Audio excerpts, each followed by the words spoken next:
मैं आपको बताना चाहता हूँ, जो मैंने कभी बोला नहीं है, मेरे एक फादर नहीं थे, मेरे 2 फादर थे। कि लोगों को समझते हैं कि अन्नू मलिक बनना बड़ा आसान है। गुर्बत, मुसीबत, तंगी। आपको आरोपों के दायरे में घेरा। मेरे फादर मुझे बोलते थे कि जो तेरा टैलेंट है ना, इसमें तेरे दोस्त कम और दुश्मन ज्यादा होंगे। हमारे गुरु, जिनको मैं मानता हूँ, उन्होंने ट्यून ले ली। It took me 20 long years. एक और किस्सा याद आया अनु जी। मैं काम मांगूंगा, मैं उनके घर जाऊंगा, उनके ऑफिस जाऊंगा, उनके ऑफिस के नीचे खड़ा हो जाऊंगा। मैं बोला ये आदमी कभी ना कभी बाथरूम तो जाएगा। चौंक गए वो आदमी। देखो देखो, सुन लो भाई, हर मोड़ पे आपसे एक इम्तिहान मांगती है। एक दौर ऐसा आ गया था कि अंजू और मैं नई शादी हुई और काम नहीं था, तो मेरे हाथ ऐसे कांप रहे थे। बहुत चाहिए था कि यार 1 महीने का राशन मिल जाए मुझे। मेरी बीवी को तकलीफ ना, नई नई शादी हुई है। जो आपने हंगामा मचाया था इंडस्ट्री में, तो मैं आज ऐसी बात कहने वाला हूं।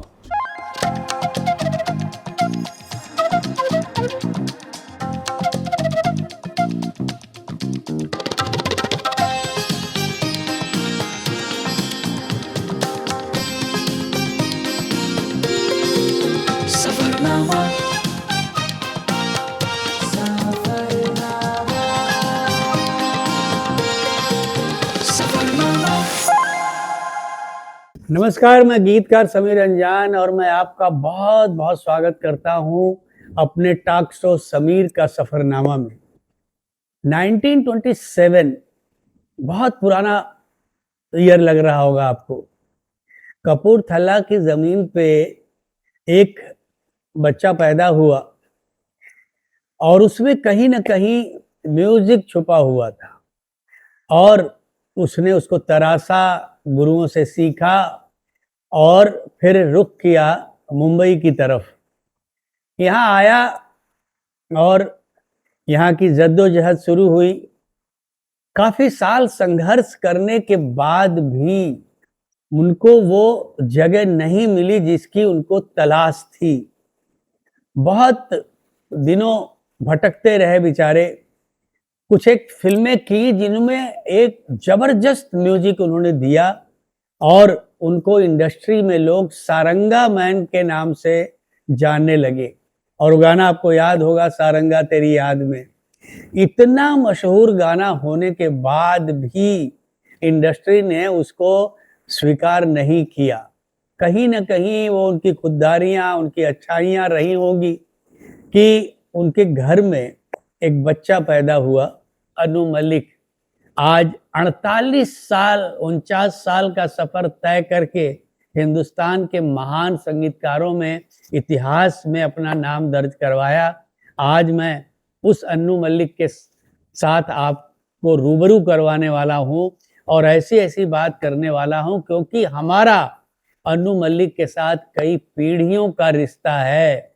मेरे पिता स्वर्गीय गीतकार अंजान, उनके पिता स्वर्गीय सरदार मलिक जी, मैं और अन्नू, और अब अन्नू की बेटी, ये लोग मिल के इंडस्ट्री को कुछ दिए हैं। अब आने वाला वक्त बताएगा कि हमने क्या दिया है।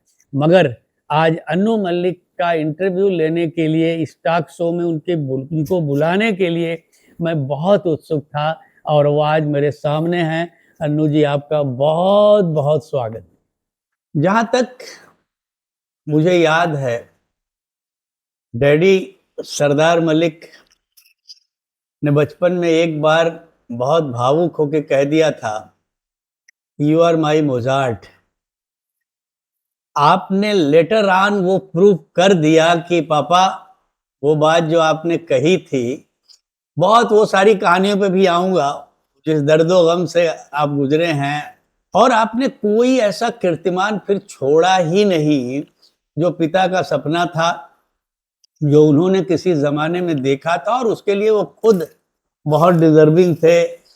और बहुत सारी बातें उनके साथ हुई, खैर वो किस्सा बाद में। मगर अब इतना सब कुछ पाने के बाद, इतने सारे सम्मान, इतना सारा नाम, इतना सारा काम, कैसा लग रहा है? समीर जी, बहुत सी बातें हैं, बहुत कुछ कहना है, जिस शख्स के सामने मैं बैठा हूं वो खुद ही एक काबिल तारीफ लेखक है, इंसान है, जिसका नाम है समीर अंजान। आप मेरी तारीफ कर रहे हैं, पॉडकास्ट पर बैठा हूं आपके सामने, लेकिन मैं सुनने वालों को, देखने वालों को बताना चाहता हूं कि मुझे वो लम्हा, वो पल याद आ रहा है जब एक लड़का कुर्ता पहने हुए, एक किताब अपने हाथ में थी आपके, और मुखड़ा बोलता है, अमीर से होगा गरीब से होगा, अमीर से होगा गरीब से होगा, प्यार जब भी होगा नसीब से होगा। ये पहली मुलाकात थी आपके साथ, अगर आपको याद है या नहीं यस है। यस अनजान साहब के आप बेटे हैं और आपने मुझे अभी बहुत सम्मान दिए ये कहकर कि आपने इतना नाम कमाया है या अवार्ड्स मिले हैं आपको, ये कैसा लग रहा है? तो इसका सही जवाब है, ऑनेस्ट जवाब, जो तस्वीर आपने दिखाई, ये सब सम्मान, ये सब पुरस्कार उनके चरणों में। जहां से आपने ये पॉडकास्ट शुरू किया अन्नू मलिक के साथ, सरदार मलिक साहब का आपने जो, मेरे पिताजी का जो आपने चेहरा दिखाया, उसमें मुझे दो चेहरे याद आए, एक तो मेरे फादर के और एक अनजान साहब के। मेरे एक फादर नहीं थे, मेरे दो फादर थे। मैं आपको बताना चाहता हूँ, जो मैंने कभी बोला नहीं है, कि हम अपने काम में लगे रहे, भावुक जब हो जाता है इंसान तो अंदर की आत्मा जो है वो बोलती है। एक लड़का जिसके फादर के पास वो टैलेंट था, मैं सभी संगीतकारों को मानता हूँ, लेकिन उस जैसा संगीतकार दुनिया में आ नहीं सकता है। यस वो उनकी मिठास थी। और जब मैंने उनकी वो स्थिति देखी कि इतना अच्छा काम करने वाले के पास काम नहीं है, मैंने डैडी को बोला था, जो मुझे अपना मोटजार्ट बोलते थे, कि मैं वो सब निर्माता निर्देशक आपके घर में लाके रखूं। माइंड यू, आई वाज 14, और जब सफर शुरू हुआ, 14 साल की उम्र में मैंने पहला गाना रिकॉर्ड किया था। Yes I know that. जब सफर शुरू हुआ, मुझे पता लगा, जब मुझे एक बहुत बड़ी पिक्चर मिली जिसके बारे में बताऊंगा, तो सबसे पहले मुझे निर्माता ने बोला, आपके साथ कोई गाना लिखेगा? बड़े बड़े राइटर्स थे, सब बिजी थे। मैंने कहा, एक राइटर है अनजान साहब, लेकिन मुझे पता नहीं। बोला, नहीं, अगर आप अनजान साहब को ले आओ तो हम आप में इंटरेस्ट दिखा रहे हैं। मगर अनजान साहब उस वक्त इतने बिजी थे कि उनके पास वक्त ही नहीं था। देख लो उनकी भी। उनके पास वक्त ही नहीं था, और बहुत सी चीजें बतानी है, आप अपने हिसाब से रखना है इसको, कि उन्होंने, मैंने फोन किया था, फोन उठाया नहीं था, अच्छी तरह याद है। किसी ने कहा कि सुबह सुबह ये वॉक लेते हैं बीच के ऊपर, 7 बजे या 6:30 7 के बीच में वॉक लेते हैं। यस मैं सुबह सुबह बीच पर चला गया, चेहरा जानता था, और खड़ा हो गया उनके गेट के सामने। अब वो वॉक लेते जा रहे हैं, चलते जा रहे हैं, मैं उनके पीछे पीछे चला जा रहा हूँ, और हिम्मत नहीं हो रही कि मैं उनसे बात करूं, क्योंकि वो अपनी धुन में थे, वो चले जा रहे थे। अचानक एक मोड़ पड़ा कि मैंने उनका कहा, सर मैं सरदार मलिक साहब का बेटा हूँ। अरे, किस इंसान का नाम लिया? मैं बहुत मानता हूँ आपके फादर को। तो पहला जो कॉन्वर्जेशन हुआ कि मैं आपके फादर को बहुत मानता हूँ। मेरा, सर मुझे एक पिक्चर मिली है, 10 बजे मेरे घर पर अगर आप आ जाएं और अपना चेहरा दिखा दें, ये पिक्चर मेरी हो जाएगी। आप सोचिए, आजकल जब टेक्नोलॉजी आ चुकी है, इतना दुनिया बदल चुकी है। अनजान साहब ने बोला, अच्छा मैं जरा बिजी हूँ सिटीज में, लेकिन मैं आता हूँ। मैं सोच रहा था आएंगे नहीं आएंगे, आएंगे नहीं आएंगे, सोचता सोचता घर चला गया। हम रहते थे नॉर्थ बॉम्बे सोसाइटी में। शार्प 10 बजे मैं अपने हॉल में, एक ही रूम था हमारा, 1 रूम था हमारा घर, मम्मी डैडी 3 भाई, मैं बैठा हूँ। डैडी के पास काम नहीं, पूरी फैमिली डिपेंड कर रही है कि अन्नू कुछ करे। मुझे म्यूजिक डायरेक्टर बनना है, कंपोजर बनना है, कोई प्रोड्यूसर नहीं। एक मुश्किल से मैंने कुछ 200-400 ट्यून सुनाई थी उस प्रोड्यूसर को। और शार्प 10 बजे वो बड़ा बैनर, घंटी बजती है, और मैं जाके दरवाजा खोलता हूँ, सामने अनजान जी इन अ क्रीम शर्ट, वाइट ट्राउजर, और उनका डब्बा वो ये करते हुए खड़े थे। मैं हिल गया, मैंने उनके पाँव छुए, और उन्होंने कहा, ट्यून सुनाओ, प्रोड्यूसर अभी आना बाकी है। मैं ट्यून गा रहा था, वो इतने खुश हो रहे थे। पहला गाना, याद तेरी आएगी, मुझको बड़ा सताएगी, जिद ये झूठी तेरी, मेरी जान लेके जाएगी। ये ट्यून सब अप्रूव थे। वहीं अनजान साहब लिखते हैं, तेरा साथ छूटा टूटा दिल तो ये जाना, और मैं चिल्ला रहा हूं, तेरा साथ छूटा टूटा।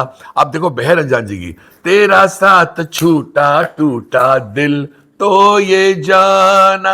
ये कहाँ राइटर्स हैं? कितना है मुश्किल दिल से दिल को लगाना। दिल, दिल को लगा दुश्मन है। वो जो भेड़ थी ना, ता ता ता, उस पर जो वर्ड लिखते जा रहे थे, और जैसे प्रोड्यूसर की एंट्री हुई, उन्होंने अनजान साहब को देखा, गाना सुना, 2 घंटे तक सिटिंग चली और अनजान साहब उठ के नहीं गए, कि उन्हें पता था उनकी प्रेजेंस कितनी इंपॉर्टेंट है इस लड़के के कैरियर में। उठे, गले मिले और बोला Annu Malik is signed. Film थी FC मेहरा की, एक जान है हम। एक जान इसके है हम। गाने आज भी बजते हैं। दिल लगाना तुम क्या जानो, तुरुरुरु, दिल चुराना तुम क्या जानो, आपको वो भी याद होगा।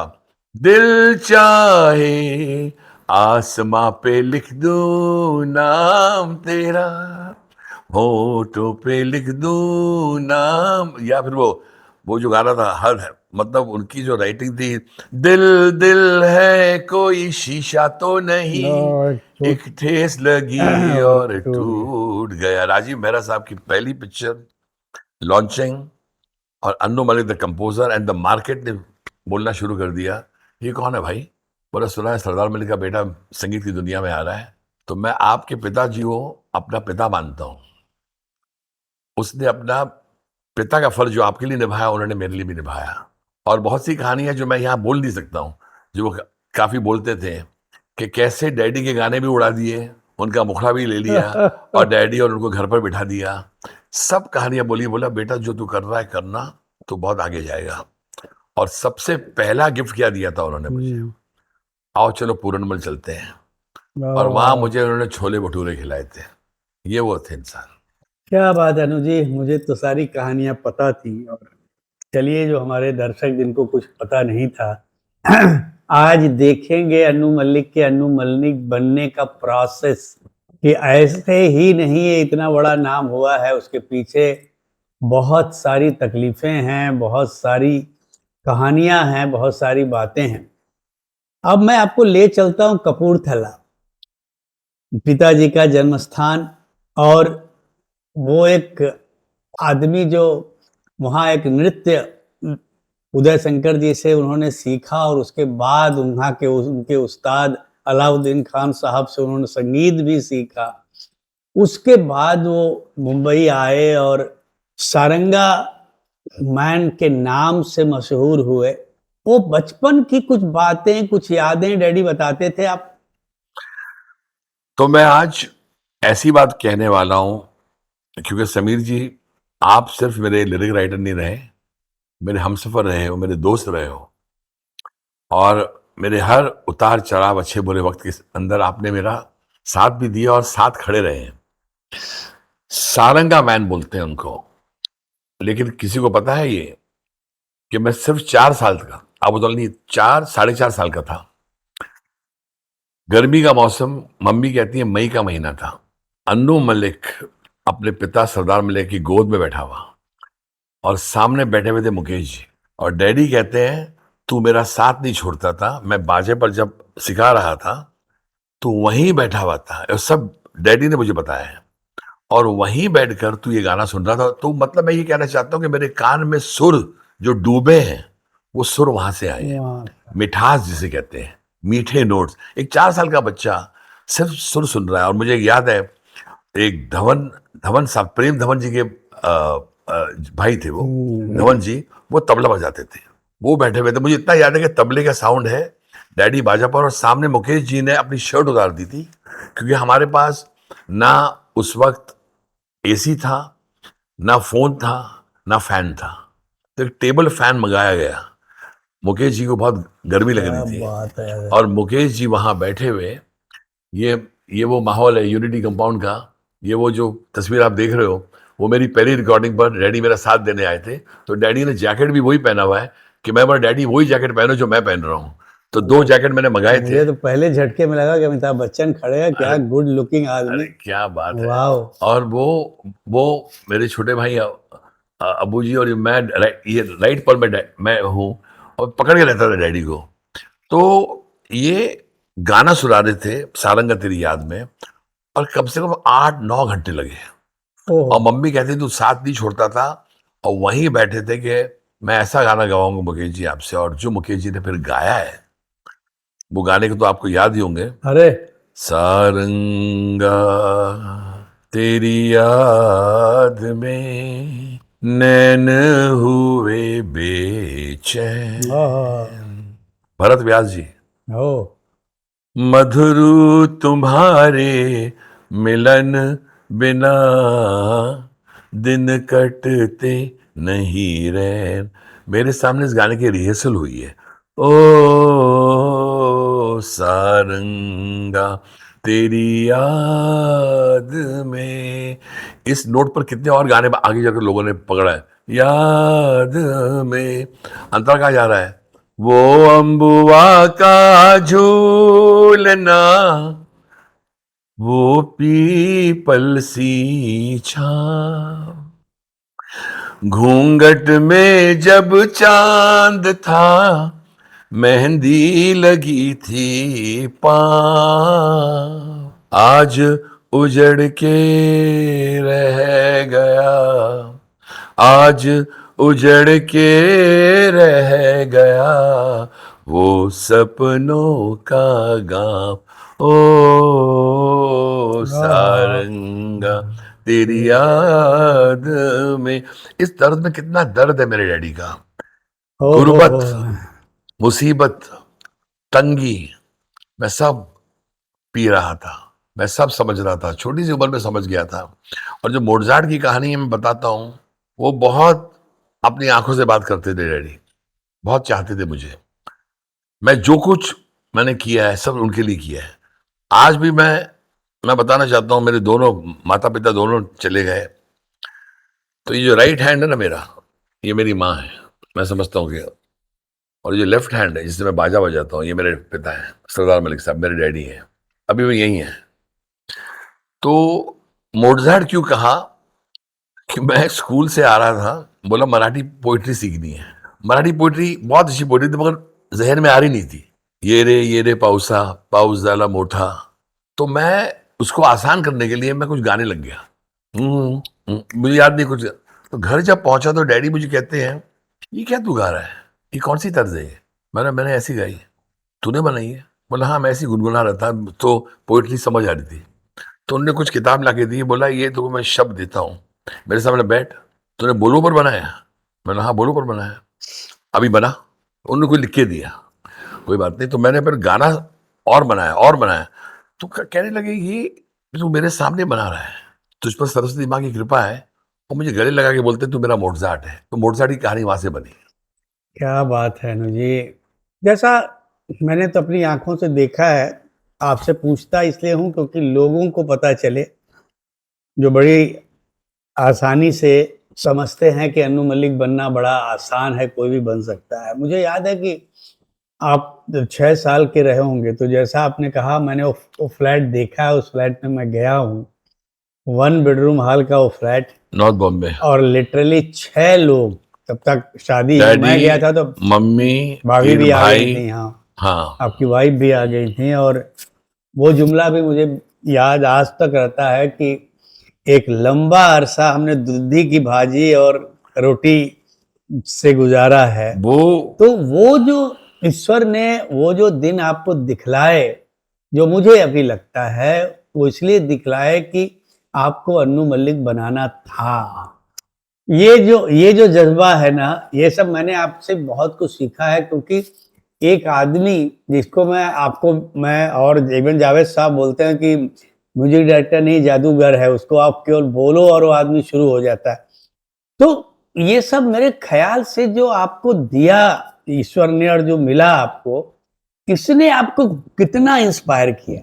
जो आपने बोला कि पिता की आंखों में आपने वो दर्द देखा, और ये जुमला आपने बोला था डैडी से कि पापा आप इतने बड़े म्यूजिक डायरेक्टर हैं, हमारे घर में पार्टी क्यों नहीं होती? वही सही सही आपकी रिसर्च है। बहुत अच्छी बात है कि हमारे बगल में एक साउंड रिकॉर्डर्स रहते थे, और वो रात को गाना जब रिकॉर्ड हो जाता था वो आते थे घर पर, गाना बजाते थे।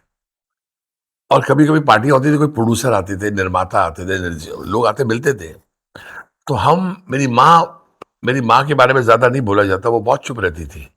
बहुत दर्द मेरी माँ ने सहा है। और मुझे और हम तीनों भाइयों को हमने बहुत किया अपने माँ बाप के लिए, बहुत।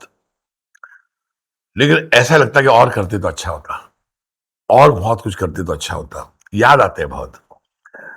तो एक सीन है जो पार्टियों का बारे में आपने देखो बोला है। मम्मी, तीनों हाँ, भाई। हाँ, इनका बहुत बड़ा हाथ है मेरी जिंदगी में। इन्होंने तो मुझे बोला था, she is the power house. एक बार मैं निराश होकर लेट गया था, आपको पता है, उन्होंने मुझे ठाड़ करके थप्पड़ मारा। क्या बोला, बात है। उठ, तू हार नहीं मानेगा, माँ। और माँ का थप्पड़ मेरे लिए एक दुआ थी। जो निर्माता, जो निर्देशक तुझे ना बोल रहे हैं वही आएंगे, मगर तू लेट के काम नहीं ले सकता, ये थक गया है तू। और तपती हुई धूप में मुझे बोला, जा। मैं डैडी का बाजा उठा के लेके गया। तो उस जमाने में अच्छी तरह याद है, बस के नंबर भी बता सकता हूँ आपको। 201 आपको याद होगा, 231, 4 लिमिटेड, 83, 84 एंड 384। जहां जहां प्रोड्यूसर बैठे रहते थे, हम उस बस में अपना बाजा लेके जाते थे। और उसके ओह, बाद वो लाइन आ गई, फेमस हो गई, मैं गलियों का राजा, मैं गलियों का राजा, मेरी दौलत मेरा दिल है और ये मेरा बाजा। आज भी मेरी गाड़ी में आप जाओगे तो देखोगे तो बाजा ही है। ना जाने कहाँ निर्माता मिल जाए, डायरेक्टर मिल जाए, मैं गाना सुना दूं, ये जज्बा अभी भी है। तो उन्होंने, माँ ने बोला था, जा, हार मत मान। डैडी चुप बैठे रहते थे, उनको पता था तकलीफ बहुत होगी। और जो आपने घर की बात कही, जो आपने पार्टी की बात की, डैडी ने बोला, नहीं आते यहाँ, मगर खुददार थे वो, काम नहीं मांगने जाते, वो नहीं जाते थे। और मैंने उल्टा किया, डैडी आप काम नहीं मांगते, मैं काम मांगूंगा। मैं उनके घर जाऊंगा, उनके ऑफिस जाऊंगा, उनके ऑफिस के नीचे खड़ा हो जाऊंगा।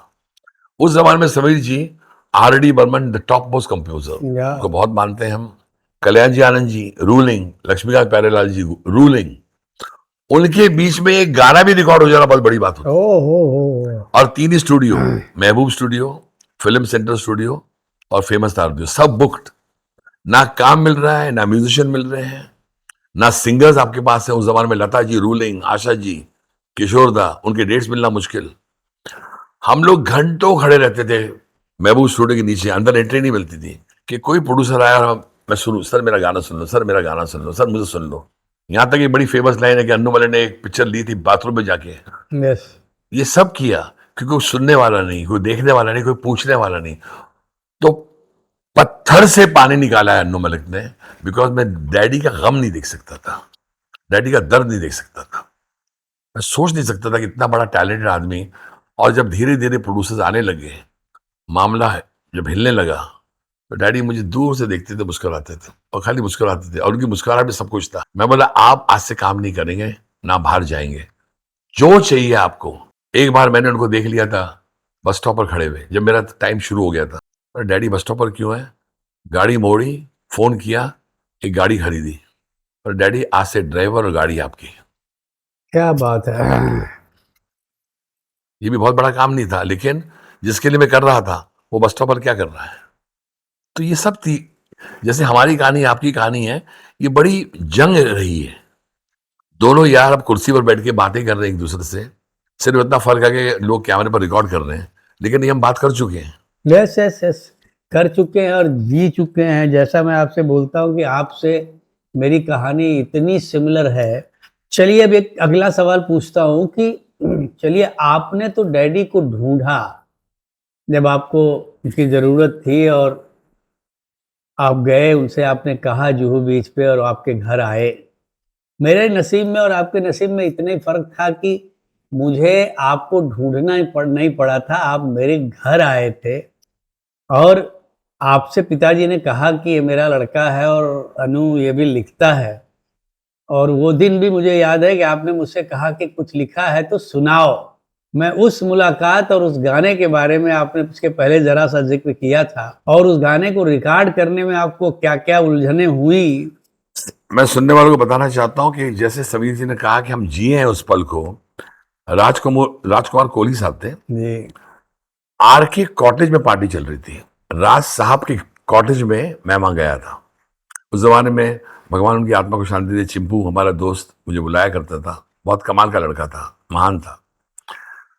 वहां जब मुझे पिक्चरें मिलने लग गई थी, तो मैं राजकुमार कोहली साहब की पिक्चर में करना चाहता था। मैंने जाके मुखड़ा सुनाया, अमीर से होगा वो खड़े हुए थे, बोले सिटिंग रूम तो नहीं है लेकिन तुम क्या गा रहे हो? मैं बोला सर ये सुनो, गरीब से होगा दा रा रा रा, प्यार जब भी होगा नसीब से होगा। चौंक गए वो आदमी, बोले वापस सुनाओ। बोले सर अमीर से होगा गरीब से होगा, क्या लाइन है?